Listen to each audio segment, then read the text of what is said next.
Asambleas de Dios, ríos de vida. Voy a invitarle a que cierre sus ojos.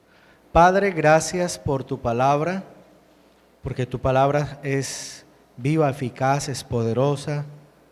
Tú nos hablas a través de ella y pedimos que el Espíritu Santo nos hable al corazón, que nos recuerde lo que hemos recibido, Señor. Y te doy muchas gracias por edificarnos a través de esta palabra. En el nombre de Jesús, amén. Amén. Quiero compartir con ustedes una palabra que escuché el mes pasado y me bendijo bastante.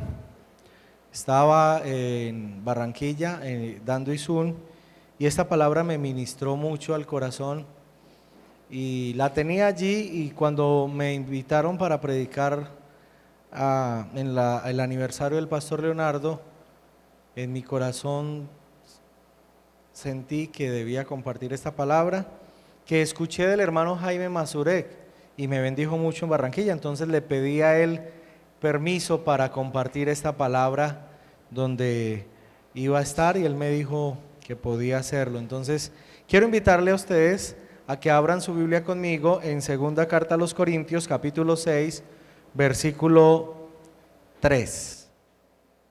Segunda carta a los Corintios, capítulo 6, versículo 3. Cuando lo encuentre me pueden decir amén. Dice la palabra del Señor así: no damos a nadie ninguna ocasión de tropiezo, para que nuestro ministerio no sea vituperado. Antes bien, nos recomendamos en todo como ministros de Dios, en mucha paciencia, en tribulaciones, en necesidades, en angustias, en azotes, en cárceles, en tumultos, en trabajos, en desvelos, en ayunos, en pureza, en ciencia, en longanimidad, en bondad, en el Espíritu Santo, en amor sincero, en palabra de verdad, en poder de Dios, con armas de justicia a diestra y a siniestra, por honra y por deshonra, por mala fama y por buena fama, como engañadores pero veraces, como desconocidos pero bien conocidos, como moribundos mas he aquí vivos, como castigados mas no muertos, como entristecidos mas siempre gozosos, como pobres mas enriqueciendo a muchos, como no teniendo nada mas poseyéndolo todo. La imagen que actualmente se tiene del ministro, de un pastor o de un siervo de Dios, el mundo la ha desdibujado y trata de mostrar una imagen incorrecta, una visión equivocada de lo que es un siervo de Dios. Socialmente, en muchos lugares se critica y se acusa a los ministros de muchas mentiras que la gente inventa para desdibujar esa visión de lo que es un siervo de Dios. Y el apóstol Pablo aquí en la segunda carta a los Corintios está tratando también en su tiempo de combatir una visión equivocada de lo que era un ministro de Dios. La segunda carta a los Corintios, Pablo hace mucha defensa de su ministerio y de su apostolado. Corinto era una ciudad ubicada en un lugar estratégico. Si ustedes pueden observar allí en un mapa que aparece en la pantalla, esta región de Corinto quedaba en un lugar muy clave para la navegación en ese tiempo marítima, y ellos habían creado canales. Hay una foto de un canal actual de Corinto, en la ciudad de Corinto, en esa región, para evitar tener que dar una vuelta muy grande por un lugar muy peligroso en el mar Mediterráneo. Y ellos habían creado canales. Más o menos se cree que era 8 kilómetros o aproximadamente 8 kilómetros de vías que habían construido para pasar un buque de un lado a otro, un barco de un lado a otro. Corinto era una ciudad donde había una cantidad de culturas. Como era puerto, llegaba gente de muchos lados y eso lo hacía en una ciudad para ese entonces, pudiéramos decir, globalizada, como lo es el mundo hoy. Y por ser globalizada y por tener tanta integración de culturas, ser una ciudad multicultural donde llegaba tanta gente, habían muchas creencias y prácticas. Y esa forma de pensar de los ciudadanos de Corinto había afectado a la iglesia al punto de desdibujar qué era la iglesia y qué era un ministro de la iglesia, un siervo de la iglesia. Pablo tiene que escribirle a ellos porque es una iglesia que tiene dones, que hay un mover del Espíritu Santo. Pero Pablo, hablando a ellos, nos muestra cómo esta iglesia en Corinto no era madura. El carácter de ellos no se había desarrollado. Y Pablo tiene entonces que establecer unas bases doctrinales y llevarlos a desarrollar un carácter cristiano. Y en ese trabajo, él se dedica en la segunda carta de Corintios a hacer una defensa de lo que es el ministro, el siervo de Dios. Y en la porción que acabamos de leer, hay una redacción que Pablo intencionalmente hace para describir las características de un ministro cristiano y darnos una visión correcta del servicio a Dios. Y de eso quiero hablarles esta mañana, una visión correcta del servicio a Dios. Se necesita tener una visión correcta hoy más que nunca, porque puede que existan personas con una visión incorrecta, por lo tanto, un mal servicio a Dios. Y el pasaje que acabamos de leer, hasta el versículo 5, en la primera parte, Pablo tiene una dinámica que quiero compartir con ustedes. Leamos nuevamente capítulo 6, versículo 3. No dando nosotros en nada motivo de tropiezo, para que el ministerio no sea desacreditado o vituperado. Antes bien, nos recomendamos en todo como ministros de Dios, en mucha paciencia, en tribulaciones, en necesidades, en angustias, en azotes, en cárceles, en tumultos, en trabajos, en desvelos, en ayunos. Aquí encontramos cómo Pablo presenta una lista que él va a dividir en triadas, en grupos de a 3, para hablar de esa visión. Y lo primero que encontramos es que una visión correcta en el servicio a Dios nos habla de que en el servicio a Dios hay desafíos. Nos habla de los desafíos que se presentan. Y el versículo 4 y 5 nos habla de unos desafíos primeramente a nivel anímico, que el siervo de Dios tiene luchas con su ánimo. Internamente está luchando, que tiene una situación día a día que lo confronta a la realidad que vive, porque él es persona. Y como persona, esos desafíos anímicos que presenta, Pablo nos los menciona así: tribulaciones. Las tribulaciones son desafíos que el ministro también enfrenta.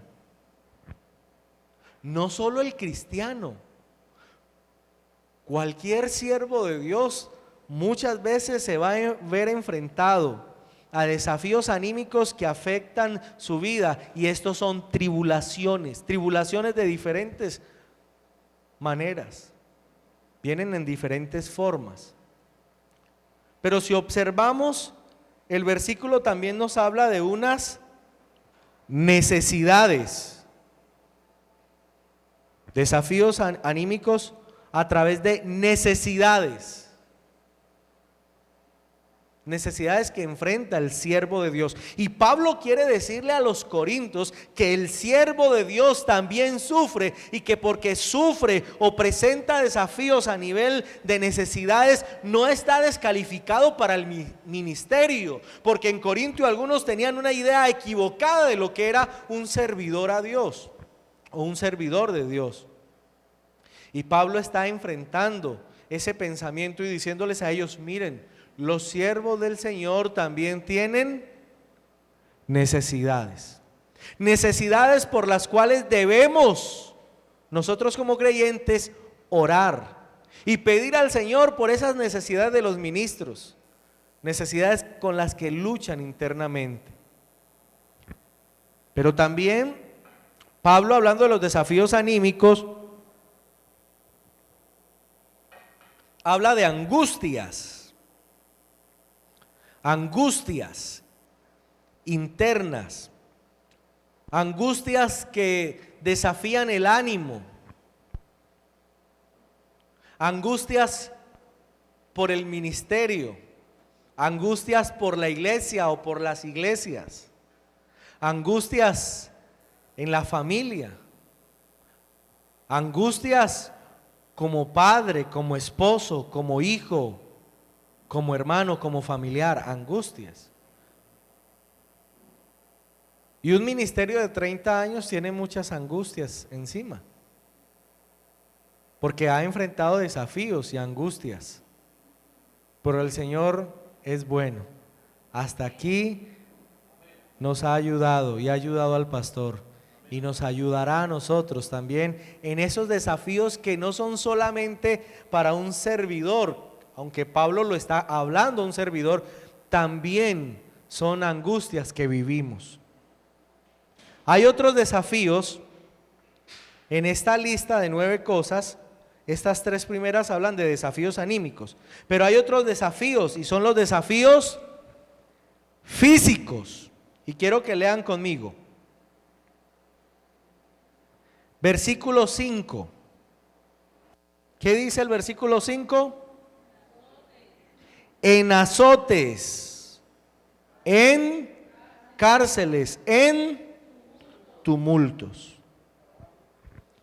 El ministro y servidor de Dios está expuesto a desafíos físicos en el ministerio y a desafíos a nivel anímico. Esto hace parte de lo que el ministro debe lidiar y debe llevar en su tarea ministerial. Quien crea que servir al Señor lo exime, lo exonera de azotes, cárceles y tumultos, está equivocado. Y hoy hay una corriente teológica que parece decirle a la gente: si tú experimentas todo eso es porque no estás bien. Eso no es parte del ministerio, dice esa teología que es peligrosa. Pero todo servidor de Dios, todo ministro del Señor, todo cristiano debe saber que esto es parte de la vida cristiana diaria en este mundo caído. Pero que Él lo está advirtiendo, incluso hablándole a los corintios, también nos recuerda a nosotros que hay hermanos en todo el mundo, hermanos en países difíciles que están experimentando azotes, que están experimentando cárceles, que están experimentando dificultades a nivel físico. Si alguien aquí quiere servir al Señor y seguir el ejemplo de los ministros del Señor como el pastor Leonardo, debe saber que él un día también aceptó este equipamiento, que era parte del ministerio, porque a través de esto Dios procesa a sus ministros, porque Dios quiere formar ministros con excelencia. Pero nosotros vemos a veces el privilegio, el que está allá, como después de tantos años ha logrado alcanzar cierto beneficio y fruto gracias al trabajo, pero no se llegó allí como un privilegio de la noche a la mañana, sino a través de un proceso. Y estos aditamentos, características de las que está hablando el apóstol Pablo son parte del ministerio. Hay otro desafío de esta parte, de estas 9 características, y son desafíos autoimpuestos. El versículo 5 termina diciendo: en trabajos, en desvelos, en ayunos. Estos ya son desafíos autoimpuestos. Trabajo duro. La palabra aquí, trabajo, realmente habla de un trabajo duro. El ministro, siervo de Dios, trabaja duro. Ver a ministros del Señor cómo no tienen un horario para servir al Señor, sino que a veces desde que amanece hasta muy entrada la noche están yendo, visitando, aconsejando, predicando y ministrando. Es un trabajo duro que el mundo no lo reconoce, pero que es una realidad de muchos siervos del Señor. Y dice el apóstol Pablo que ese trabajo duro era característica de los siervos, o es característica de los siervos. Y Pablo se imponía trabajo. Pablo decía: yo no voy a correr por correr, yo no voy a golpear por golpear, yo pongo mi cuerpo y lo disciplino, no sea que habiendo yo sido un mensajero, un heraldo para muchos, yo mismo venga a ser eliminado. Entonces Pablo sabe que debe trabajar duro.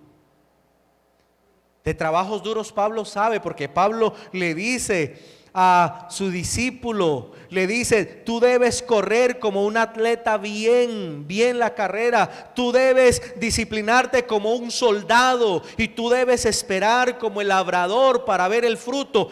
A ellos los caracteriza trabajo duro. Las iglesias que pertenecen a este ministerio son trabajo duro de equipo y del pastor y de los pastores. Pero ningún siervo que quiera ver fruto va a decir: no, me voy a sentar a esperar. No.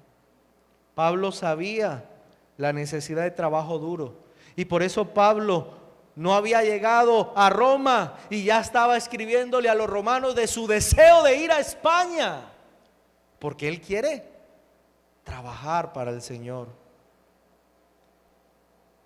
También el pasaje nos habla de en desvelos, asociado al trabajo duro.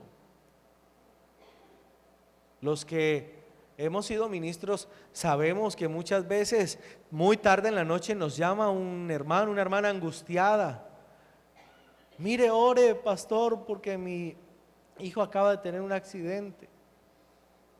O pastor, mire, es que mi hija está aquí en la casa con unos comportamientos extraños, está hablando cosas extrañas, está violenta. Y entonces el ministro sale tarde en la noche para ir a ministrar liberación.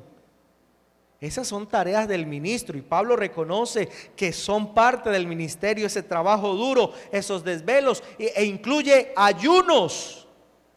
Ayunos tal vez porque no pudo llegar a la hora, porque trabajando duro embolató su hora de comida, o ayunos que él propone porque desea estar en la presencia de Dios intercediendo y dejando que Dios le guíe. Ayunos que él mismo propone para saber cuál es la voluntad de Dios, para buscar la voluntad de Dios. Entonces, en esta primera parte que observamos, Pablo nos dice que el ministerio y el servicio cristiano tiene desafíos de tipo anímico, desafíos físicos y aún desafíos que nos corresponde autoimponernos en la disciplina del ministro, en la disciplina del cristiano. Pero Pablo le comunica a ellos una buena noticia. Yo quiero que observen conmigo el versículo 6 y 7. No solamente en el servicio cristiano hay desafíos, en el servicio cristiano también hay recursos de Dios. Así que la buena noticia de Pablo a la iglesia de Corinto es, aunque hay desafíos, Dios da recursos. Hay recursos para servir al Señor. Y mire cómo dice, versículo 6, en pureza, en ciencia, en longanimidad, en bondad, en el Espíritu Santo, en amor sincero, en palabra de verdad, en poder de Dios, con armas de justicia a diestra y a siniestra. Pablo nos dice también que en el servicio a Dios hay recursos.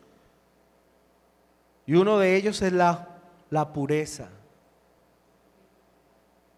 Que yo debo buscar la pureza como un recurso de Dios para estar conectado con Él. Que yo debo buscar la pureza para escuchar la voz de Dios y hacer la voluntad de Dios. Que la pureza se vuelve en un recurso para el ministro, un recurso espiritual, porque el mundo no puede acusar a un hombre o a una mujer de Dios puro.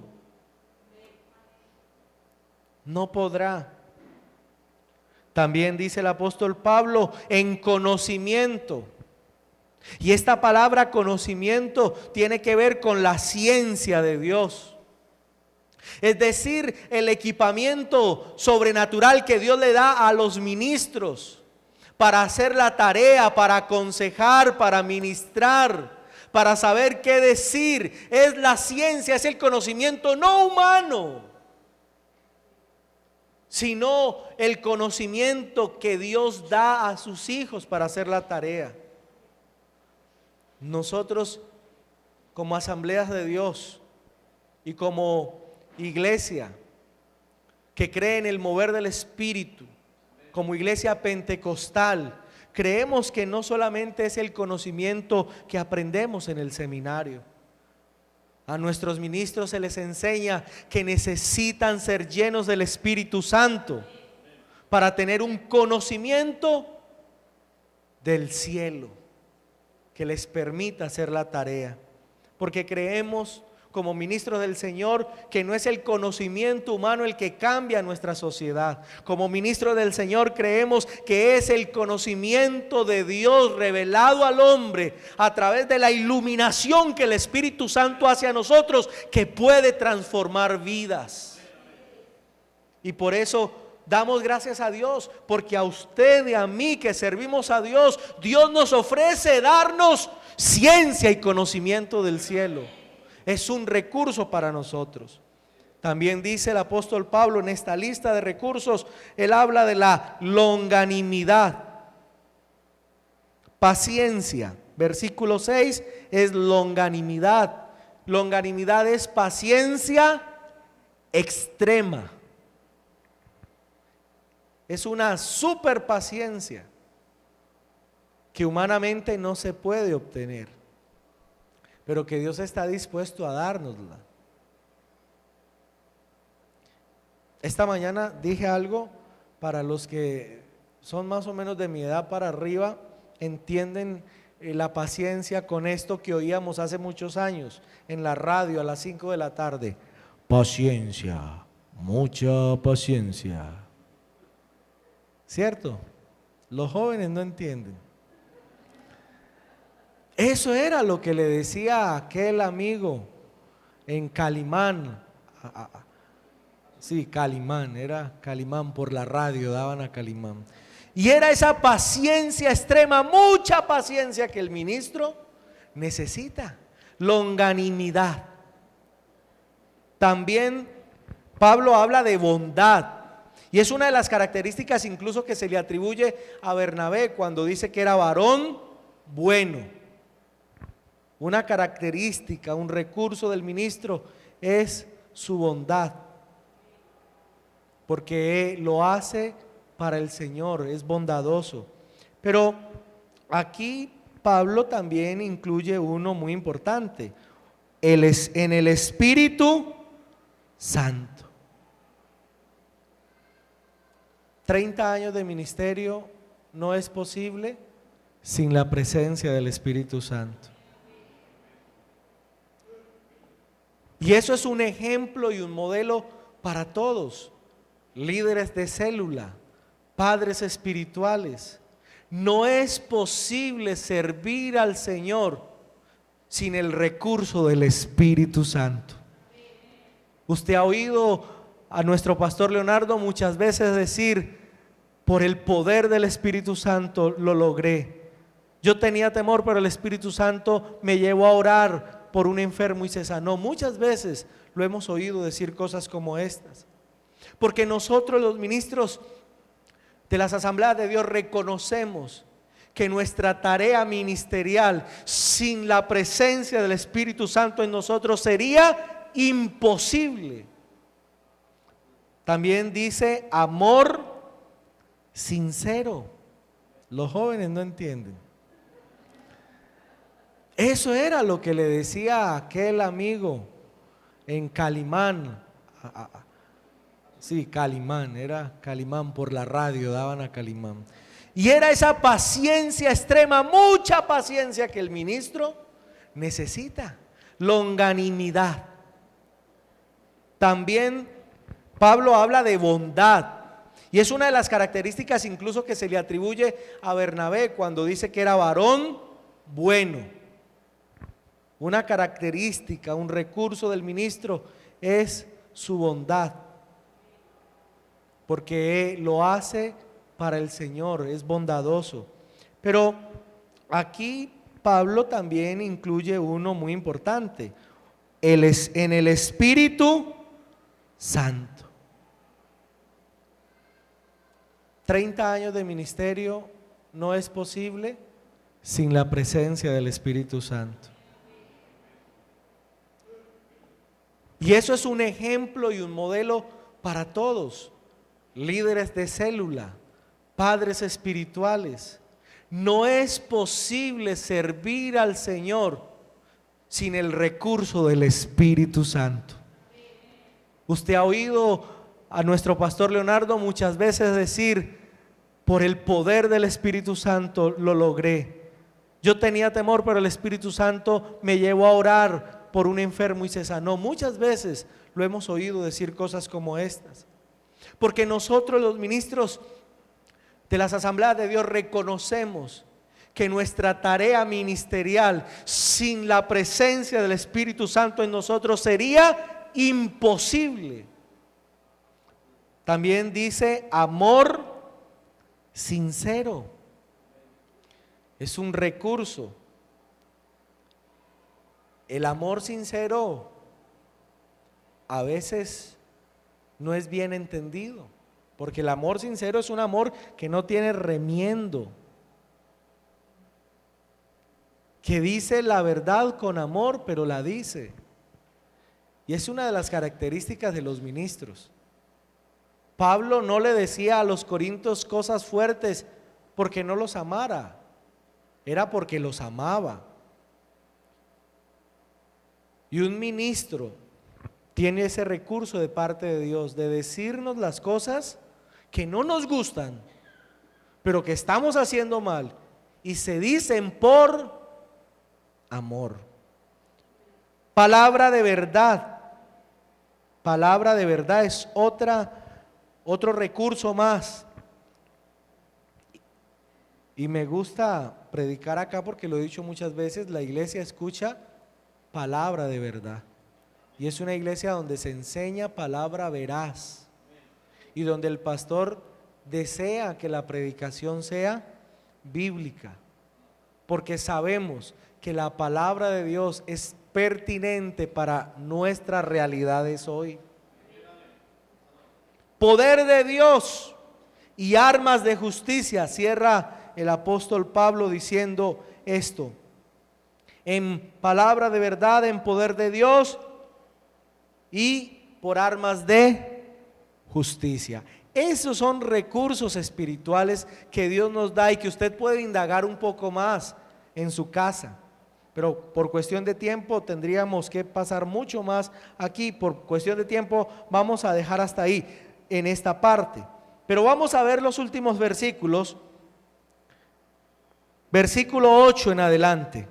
Quiero que lean conmigo, versículo 8.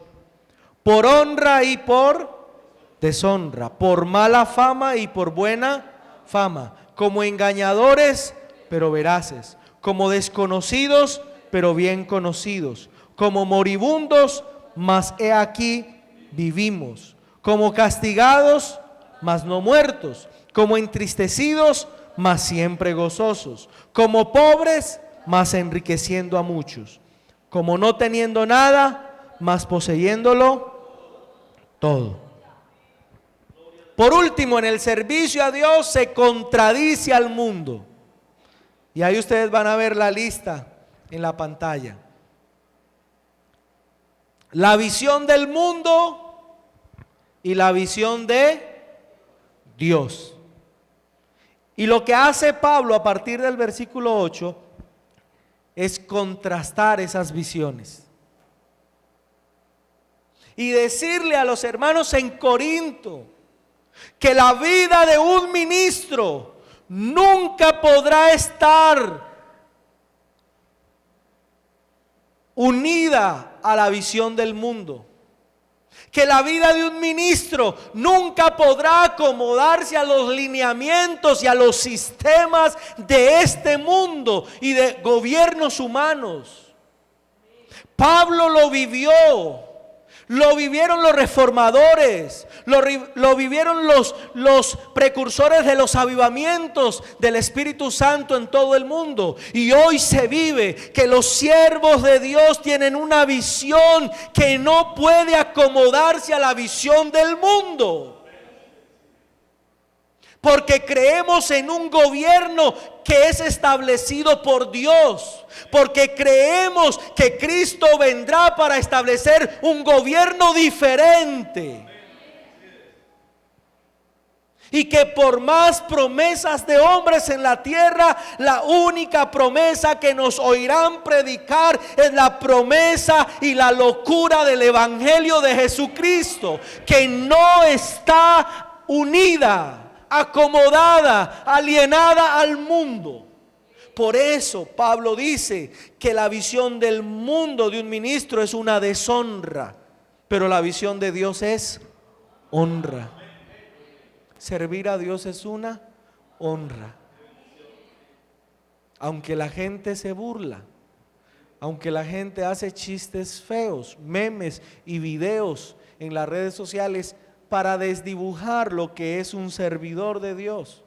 Y eso lo hacen porque Pablo ya nos mostraba cómo el mundo no puede entender las cosas de Dios, porque para el mundo el mensaje de la cruz es una locura, nos lo dice Pablo a los Corintios.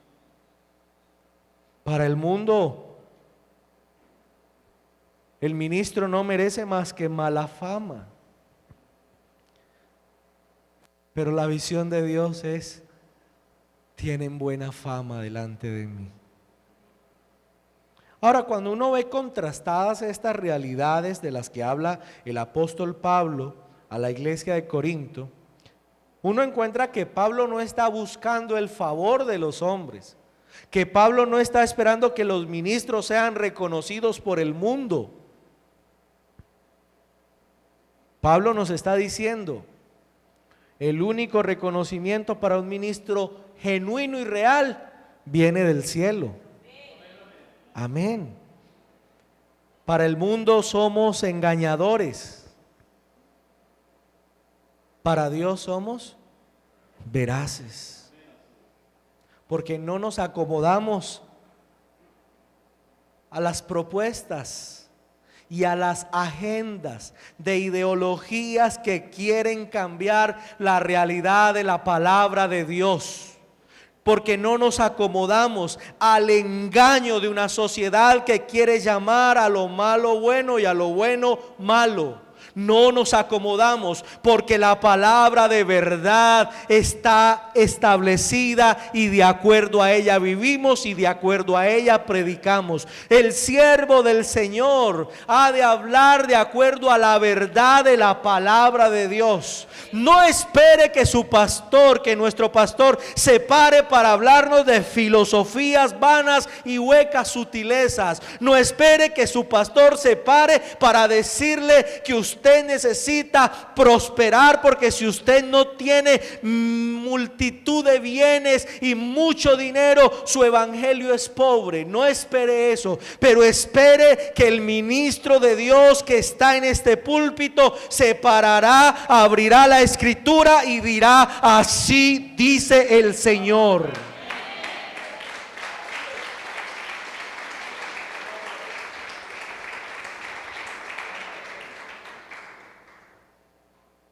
Aunque para el mundo engañadores, para Dios veraces, para el mundo desconocidos, para Dios bien conocidos, para el mundo moribundos, para Dios vivimos. Para el mundo, el ministro no merece más que ser castigado. Pero aunque el mundo nos pueda castigar, para Dios no estaríamos nunca muertos, aun si mataran o nos quitaran este cuerpo. Porque para Dios, desde que recibimos al Señor, desde que nacimos de nuevo, tenemos vida y vida eterna.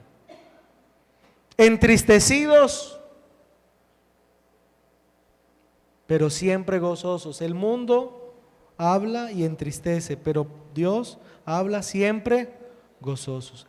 El mundo habla pobres, pero la visión de Dios es enriqueciendo a muchos.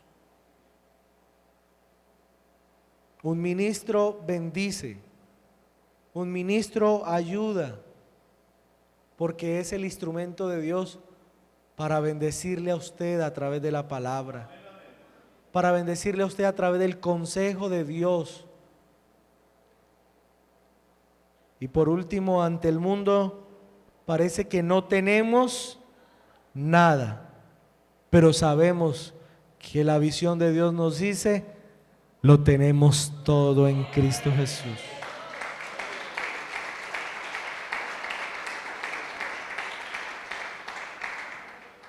Terminamos con esta frase al final de la diapositiva, y yo quiero que la leamos todos a la voz de 3. 1, 2, 3. A pesar de los desafíos, por su gracia y sus dones, y sin importar lo que digan los demás, sirvamos al Señor. Amén.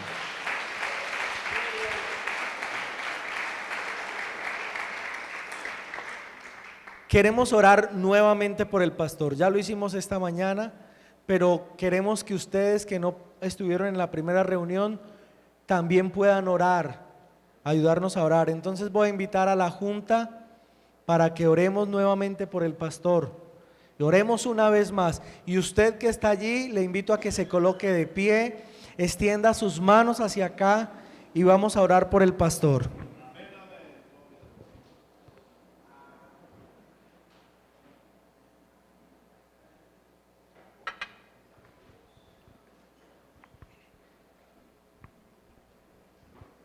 Extienda sus manos y oremos de acuerdo a lo que Dios nos habló en la palabra. Oremos: Padre, gracias por darnos una visión correcta del servicio a ti, Señor. Gracias, Padre, por enseñarnos a través de tu palabra. Y con base en lo que tú nos enseñas a través de tu palabra, oramos por tu siervo en este lugar.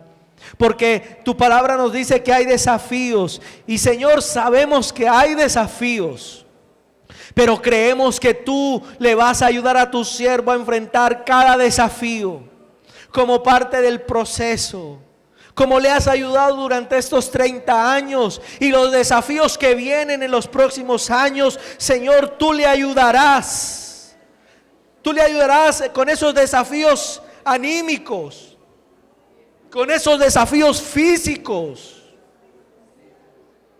Tú le ayudarás, Señor, con esos desafíos, Señor, en su corazón. Tú le ayudarás con esos desafíos que Él se propone, sus ayunos, sus trabajos, sus desvelos. Esos desafíos, Señor, Tu palabra dice que tú lo equipas, que hay recursos tuyos, que hay poder del Espíritu Santo para enfrentar los desafíos, y oramos, Señor, que lo llenes más. Rogamos, Señor, que le des esas armas de justicia. Señor, rogamos que le des cada día más ciencia y conocimiento del cielo, más ciencia, más sabiduría, más discernimiento. Señor, nuevo toque tuyo, lleno de presencia, de ciencia, de facultad para ver lo que tú quieres mostrarle, Señor. Que el recurso de la pureza, de la bondad, de la longanimidad, de la paciencia no falten, Señor. Señor, y rogamos que su vida nunca se amolde al mundo como hasta ahora se ha sostenido tu siervo, siendo esa contradicción al mundo, siendo ese hombre como profeta que se opone a las propuestas de este mundo, Señor. Gracias, Padre, por la vida de tu siervo.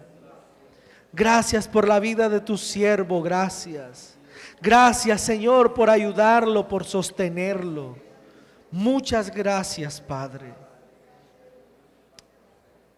También oramos como esta mañana por la pastora y por Daniel que está aquí. Y oramos nuevamente por ellos. Y pedimos al Señor que los bendiga, porque el ministerio sin familia es imposible. Y oramos por ellos también. Oremos. Señor, oramos por la pastora Diana y por Daniel, por Madai. Pedimos que tu Espíritu, Señor, los llene. Señor, que lo que tú has colocado en sus corazones para tu gloria, ellos lo puedan cumplir. Que los desafíos que tiene Daniel, Señor, como hemos oído en tu palabra, tu Espíritu Santo le ayude, tu Espíritu Santo le fortalezca, tu Espíritu Santo lo sustente, lo aliente. Señor, gracias por esos recursos del cielo para él. Gracias por tu sierva Diana, Señor. Gracias también por tu Espíritu, por las armas de justicia, por el conocimiento, por esos recursos que tú le das para enfrentar los desafíos. Gracias, Señor, por equipar esta familia, por prepararla cada día. Gracias por Madai, por sus desafíos, que tú le ayudarás en el poder del Espíritu Santo para que haga tu voluntad y se cumpla en ella tu plan y tu propósito, Señor. Gracias por hablarles. Gracias por revelarte de una manera personal a ellos, Señor, y por permitirle conocer a ellos, Señor, a Daniel y a Madai, tu propósito. Muchas gracias, Señor, porque servirte a ti es una bendición, Padre. Muchas gracias en el nombre de Jesús. Amén. Amén.